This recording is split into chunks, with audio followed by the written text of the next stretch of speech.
Donc première vidéo sur la prise en main d'Xcas. Donc à l'ouverture d'une session, on va avoir une ou deux lignes qui vont nous être proposées. Donc ici, j'ai déjà renseigné la première avec un petit calcul, donc qui est vraiment la fonctionnalité de base d'Xcas.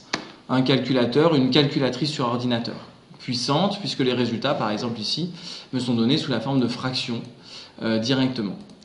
Nous allons essentiellement nous en servir pour créer des programmes. Donc pour ça, deux manières de faire. On a un menu ici programme, avec nouveau programme, qui va nous proposer déjà plusieurs encarts donc à renseigner pour commencer à poser le cadre général. Donc si on n'a pas beaucoup réfléchi à son architecture, à différentes instructions qu'il va contenir, on va au minimum renseigner le nom et par exemple les arguments. Donc en le validant, on va tout de suite avoir ici une première mouture de l'algorithme et donc pouvoir se concentrer sur le travail de l'écriture des instructions donc entre les accolades qui vont le définir. Une chose ici très importante, c'est la capacité de faire des annotations. Donc il est très important en programmation de détailler et de garder une trace de vos idées, que ce soit votre programme ou que vous le destiniez à vos camarades. Donc à l'intérieur d'un programme, on peut très bien derrière deux slash écrire tout ce que l'on veut. Et tant qu'on n'a pas fait de passage à la ligne, ceci n'est pas interprété par Xcas. Donc on peut par exemple venir organiser l'architecture d'un programme classique, donc qui a toujours des phases d'initialisation,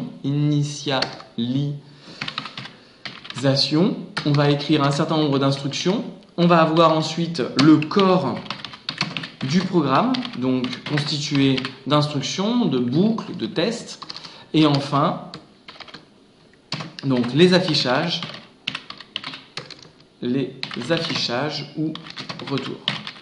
Donc ceci permet peut-être d'organiser de manière générale un algorithme que vous allez travailler en essayant de bien et vous forcer à séparer et à identifier ce qui tient de l'initialisation.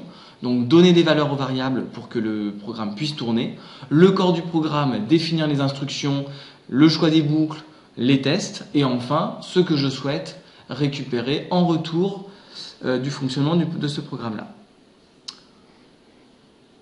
Bien sûr, le programme étant écrit, je souhaite le tester. Il est tout à fait nécessaire d'utiliser donc la touche OK qui permet de soumettre les instructions écrites à Xcas pour savoir si en termes de syntaxe, tout ceci est bien compréhensible par l'ordinateur.